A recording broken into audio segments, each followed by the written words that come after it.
Hello dear students, today we will read the second part of the chapter name Human Eye and Colorful World for the 10th class।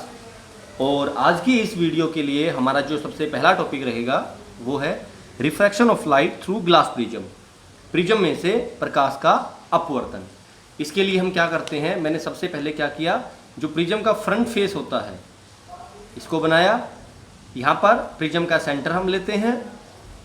ये जो angle हमारा होता है जो मैंने ए के नाम से लिख रखा है इसको बोलते हैं angle of prism. Okay, let's start. अब इसमें लाइट का रिफ्रैक्शन किस तरह से कराएंगे। Let a ray of light incident at any point on the face of the glass prism and the ray of light is known as the KL। यहाँ पर जो पॉइंट, जिस पॉइंट के ऊपर हमारी रे ऑफ लाइट आके इंसिडेंट हुई है, इस पॉइंट को हम L के नाम से लिख लेंगे। तो रिफ्रैक्शन के लिए आपको मैंने रूल बताया था क्या, कि जिस भी पॉइंट के ऊपर आपका रिफ्रैक्शन करवाया जाता है, सबसे पहले इंसिडेंस पॉइंट पे हम नॉर्मल ड्रा करेंगे। और नॉर्मल ड्रा कहाँ से करते हैं, सेंटर से। तो ये आपका सेंटर है, यहाँ से हम इसमें नॉर्मल ड्रा कर देंगे। और नॉर्मल जो हमारा होगा उसका नाम रखा हमने ON के नाम से। ठीक है, इसके बाद में इंसिडेंट लाइट और नॉर्मल के बीच में जो एंगल है ये होगा आपका angle I, angle of incidence. यहाँ पर हमें दो बार एंगल ऑफ इंसिडेंस लेना है, एक बार तो इस फेस के लिए, एक बार इस फेस के लिए। तो यहाँ पर इंसिडेंस के एंगल को हम I1 के नाम से लिख देंगे। जो आपका ग्लास प्रिज्म है उसका मीडियम रहेगा ग्लास, जिसका रिफ्रैक्टिव इंडेक्स आप μ2 के नाम से लिख सकते हैं। दोनों साइड में आपका एयर मीडियम है तो आप उसका रिफ्रैक्टिव इंडेक्स μ1 के नाम से लिख देते हैं। And μ2 is greater than μ1। मतलब जो पहले वाला फेस है इस पे क्या हो रखा है कि आपकी जो रे ऑफ लाइट है वो रेयर मीडियम से डेंसर मीडियम में जाती है। और अगर कोई रे ऑफ लाइट अपने मीडियम को चेंज करती हो और रेयर मीडियम से डेंसर मीडियम में जाती हो, then ray of light bends towards the normal. तो ये आपकी रे ऑफ लाइट है। अगर प्रिज्म नहीं होना था यहाँ पे तो आपकी रे ऑफ लाइट जानी चाहिए थी इस तरह से, लेकिन रिफ्रैक्शन के बाद में वो अपने नॉर्मल की साइड थोड़ी सी मुड़ जाती है।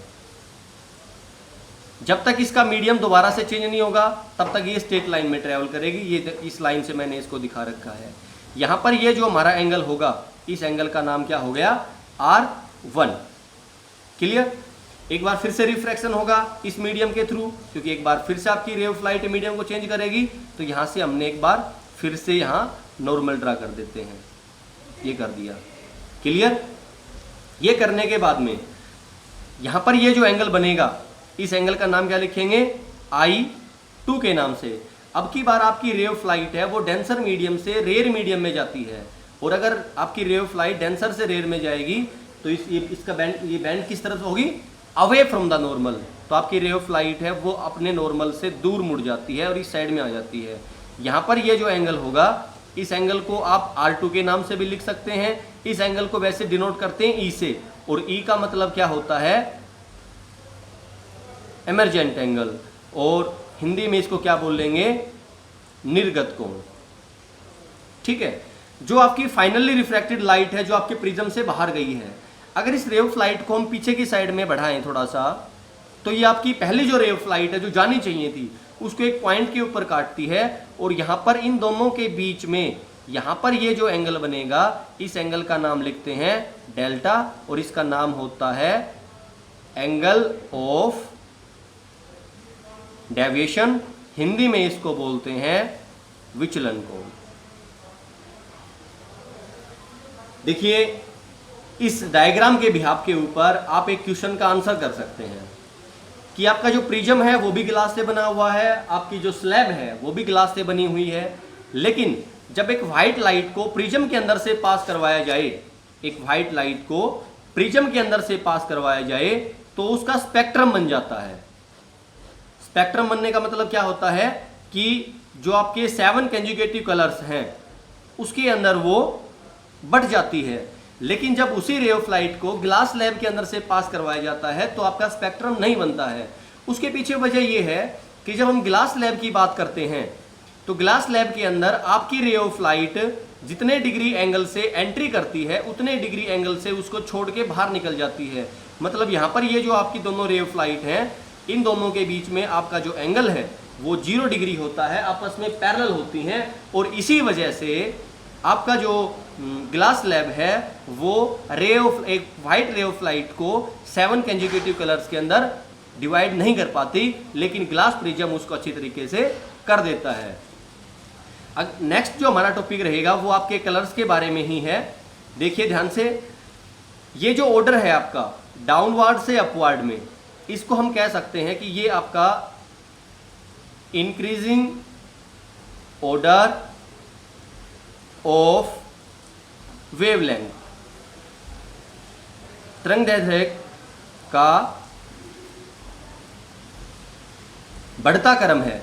मतलब अगर आप नीचे से ऊपर की साइड में जाएंगे तो उसके हिसाब से आपकी जो वेवलेंथ है वो लगातार बढ़ती हुई जाएगी।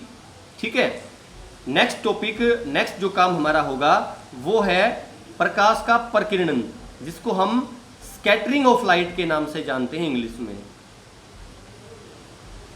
प्रकाश का प्रकीर्णन, और इसमें आपको एक फॉर्मूला है वो याद रखना है। Intensity of the scattered light is directly proportional to, inversely proportional to wavelength raised to power 4। कहने का मतलब ये हुआ कि जिस कलर की वेवलेंथ जितनी ज़्यादा होगी वो कलर उतना ही ज़्यादा स्कैटर हो जाएगा। स्कैटर होने का मतलब है कि वो हमारे पास अच्छे तरीके से नहीं पहुंच पाएगा, वो आपके एटमॉस्फेयर के अंदर ही स्कैटर्ड हो जाता है। क्लियर? इसी के बिहाफ पे हम कुछ काम करेंगे, ध्यान से देखें उनको। एक बार फिर से हम अपना फॉर्मूला लिख देते हैं, IS इनवर्सली प्रोपोर्शनल टू 1/λ⁴। जैसे पहली मैं इसमें बात करूं, at the time of sunrise and sunset sky appear reddish.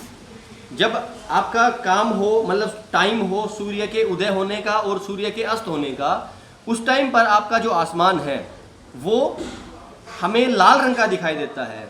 वजह क्या होती है? पहली बात तो ये कि उस टाइम तक आपका जो सन है वो सेट हो चुका होता है, मतलब सूर्य अस्त हो चुका होता है। जो चीज़ हमें दिखने लग रही है वो सिर्फ आपके सन की इमेज है, जो किस वजह से बनी है? रिफ्रैक्शन ऑफ लाइट की वजह से बनी है। और दूसरी बात, वो हमें रेड कलर का दिखाई क्यों देता है? सन अपीयर रेडिश, या सूर्य हमें लाल रंग का दिखाई क्यों देता है? क्योंकि उस टाइम तक सूर्य हमसे काफ़ी दूर जा चुका होता है और हमारे पास जो केवल रेड कलर है वो थोड़ा सा पहुंच पाएगा, और जो कलर हमारे पास जिस चीज़ का पहुंचता है वो चीज़ हमें वैसी ही नज़र आने लगती है। तो इस फॉर्मूले के बिहाफ पे वैसे आपकी टर्म तो कई हैं, लेकिन उनके बारे में बाद में डिस्कस करेंगे। फिलहाल टाइम के लिए जो आपको ये बातें बताई गई हैं, ये फॉर्मूला जो आपको बताया गया है, इसके बिहाफ के ऊपर आप प्रैक्टिस करने की कोशिश करें, और जो आपका प्रिज्म हमें बताया गया, जो प्रिज्म समझाया गया है, उस प्रिज्म को बार बार करने की कोशिश करें। उसका डायग्राम कई बार पेपर के अंदर पूछ लिया जाता है। Thank you.